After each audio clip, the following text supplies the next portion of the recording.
फक्त 1 कप गव्हाच्या पिठाचा वापर करून आज आपण एवढ्या मस्त खुसखुशीत गुबगुबीत 20 करंज्या कशा बनवायच्या त्या बघणार आहोत. ही करंजी बघा किती मस्त टम्म फुगली गेली आहे. अजिबात तेलकट न होणारी आणि तितकीच खुसखुशीत करंजी होण्यासाठी आपण काय करायचं आहे त्याची एक महत्त्वाची ट्रिक सुद्धा मी तुम्हाला सांगणार आहे. प्रत्येक करंजी अशी मस्त गुबगुबीत फुगली जाते. ह्या करंज्या संपेपर्यंत खुसखुशीत राहण्यासाठी काय करायचं ह्याच्या टिप्स सुद्धा मी तुम्हाला सांगणार आहे. ही करंजी मी तुम्हाला तोडून सुद्धा दाखवते. आवाजावरूनच तुम्हाला कळलं असेल की ती खुसखुशीत झाली आहे आणि अगदी भरभरून सारण आपण ह्याच्यामध्ये भरलं आहे. चला तर मग लगेचच पाहूया संपेपर्यंत खुसखुशीत राहणाऱ्या गव्हाच्या पिठाच्या करंज्या कशा बनवायच्या. नमस्कार, मी प्रेषिताच किचनमध्ये तुम्हा सर्वांचे पुन्हा एकदा मनापासून स्वागत करते. सर्वात आधी आपण इथे करंजीची पारी करूया. त्यासाठी एका ताटामध्ये एका मेजरमेंट कपचा वापर करून 1/2 कप इथे मी जे घरात आपलं गव्हाचं पीठ असतो नेहमी चपातीसाठी वापरतो त्याचाच वापर केला आहे.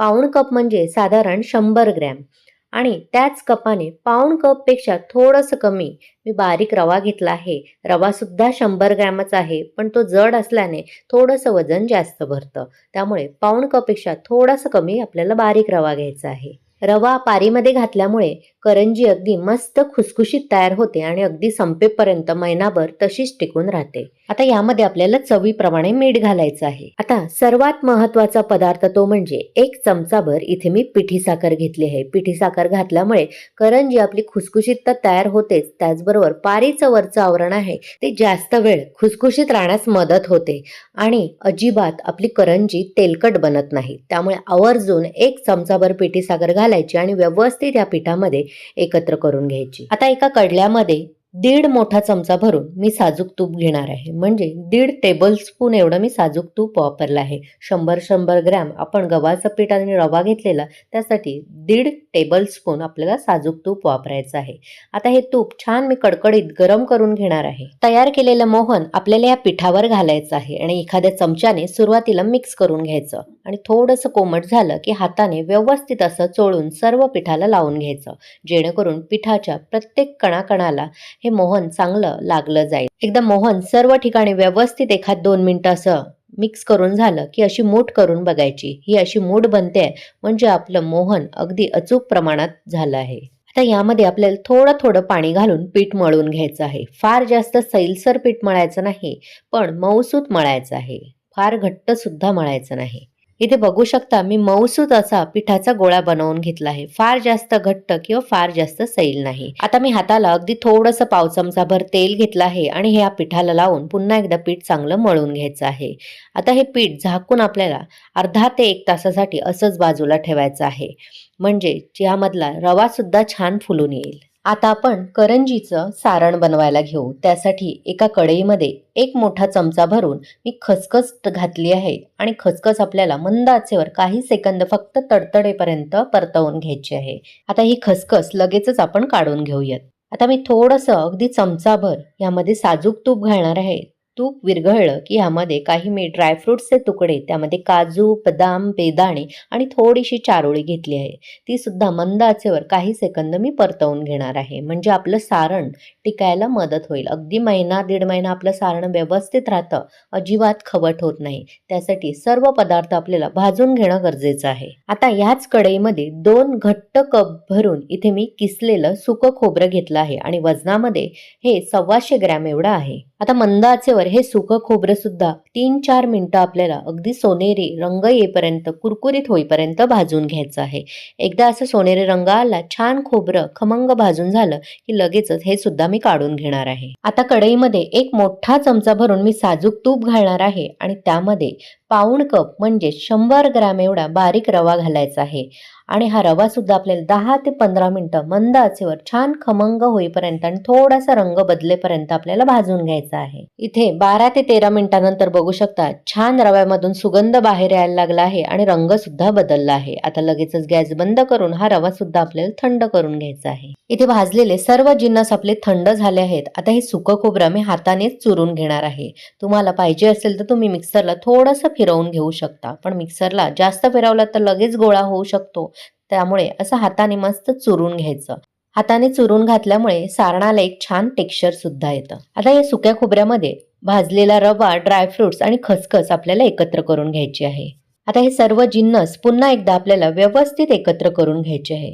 आता ह्यामध्ये आपल्याला पिठी साखर घालायची आहे. तर ती सुद्धा मी इथे पाऊण कप म्हणजे 100 ग्रॅम एवढी पिठी साखर घालणार आहे. त्यानंतर ह्यामध्ये अगदी चिमूटभर मी दाखवते एवढंच आपल्याला मीठ घालायचं आहे. स्वादासाठी अर्धा चमचा भरून वेलची पूड घालायची आहे आणि अगदी एक छोटा तुकडा जायफळचा यामध्ये मी किसून घालणार आहे. आता ही पिठी साखर सुद्धा व्यवस्थित यामध्ये एकजीव करून घ्यायची आहे. असं बनवलेलं सारण तुम्ही महिना दीड महिना अगदी आरामात टिकवून ठेवू शकता. अजिबात ते खवट होत नाही, कारण आपण सर्व जिन्नस अगदी मस्त खमंग भाजून घेतलेले. असं सारण एकदा बनवून ठेवलं की पाहिजे तेव्हा आपल्याला झटपट करंज्या बनवता येतात. आणि मी सांगितलेलं आजचं हे प्रमाणामध्ये बरोबर वजनामध्ये अर्धा किलो एवढं सारण बनवून तयार होतं. आता इथे अर्धा ते पाऊण तास झाला आहे. पीठ सुद्धा छान तिंबलं गेलं आहे. हे बघा, अगदी मऊसूत मस्त आपला गोळा तयार झालाय.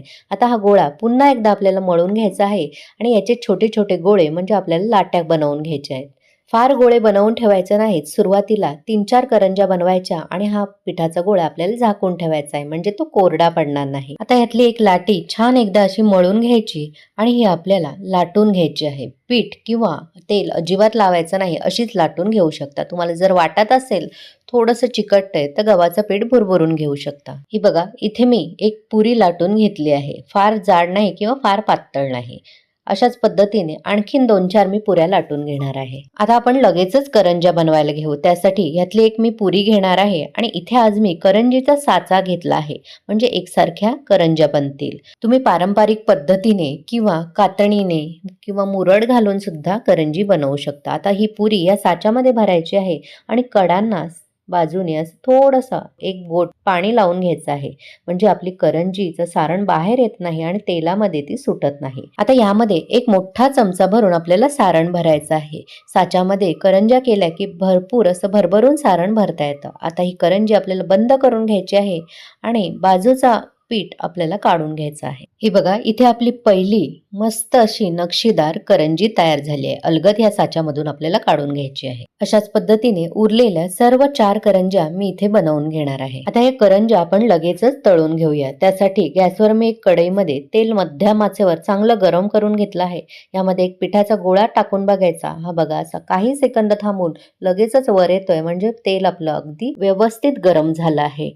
आता ह्यामध्ये एक एक करून करंजी सोडून घ्यायची आहे आणि लगेचच आपल्याला गॅसची आच मंद करायची आहे आणि एकदा करंजी तळून वर आली की आपल्याला ती उलटवून घ्यायची आहे आणि आलटून पालटून दोन्ही बाजूने आपल्याला छान अशी कुरकुरीत होईपर्यंत आणि रंग बदलेपर्यंत तळून घ्यायची आहे. मंद आचेवरच करंजी आपल्याला तळायची आहे, म्हणजे छान ती कुरकुरीत तर होतेच, शिवाय अगदी संपेपर्यंत जशीच्या तशी राहते. इथे बघू शकता, सर्व करंज्या मी तळून घेतल्या आहे. रंग किती सुंदर आला आहे आणि प्रत्येक करंजी अगदी मस्त गुबगुबीत तयार झाली आहे. कोणतीही करंजी इथे तेलामध्ये फुटली नाही. अशाच पद्धतीने उरलेल्या सर्व करंज्या मी करून घेणार आहे. तुम्हाला माझी आजची रेसिपी कशी वाटली, आवडली असेल तर एक लाईक करा, शेअर करा आणि प्रेषिताज किचनला सबस्क्राईब केलं नसेल तर लगेचच सबस्क्राईब करा. सोबतच नोटिफिकेशनचं ऑलचं बटन दाबा, जेणेकरून माझ्या अशाच सर्व रेसिपी तुम्हाला लगेचच पाहता येतील. ही बघा, बनवलेली करंजी आणि तळल्यानंतर करंजी तुम्ही बघू शकता किती मस्त अशी चौपट गुबगुबीत फुलली गेली आहे. इथे मी सर्व करंज्या बनवून घेतल्या आहेत आणि करंज्या बघा किती मस्त खुसखुशीत तयार झाल्या आहेत. आणि फक्त 1 वाटीभर आपण गव्हाचं पिठाचा वापर केलेला, त्यापासून 20 करंज्या अशा मस्त टम्म फुगलेल्या बनवून तयार होतात. करंजीच्या आवरणावरूनच तुम्हाला समजलं असेल किती मस्त या खुसखुशीत करंज्या तयार झाल्या आहेत. फक्त एकच नाही तर सर्वच्या सर्व करंज्या अशा मस्त टम्म फुगलेल्या बनलेल्या आहेत. या करंजीचा मी तुम्हाला आवाज सुद्धा ऐकून दाखवते. ह्या बघा किती मस्त अशा कुरकुरीत वरून आणि मस्त खुसखुशीत झाल्या आहेत. तुम्ही सुद्धा यंदाच्या दिवाळीमध्ये अशा मस्त पौष्टिक गव्हाच्या पिठाच्या करंज्या बनवून बघा आणि कशा झाल्या त्या मला कमेंट करून सुद्धा कळवा. चला तर मग पुन्हा भेटू अशाच मस्त स्वादिष्ट भरपूर टिप्स आणि अचूक प्रमाण असलेल्या रेसिपीसह. धन्यवाद.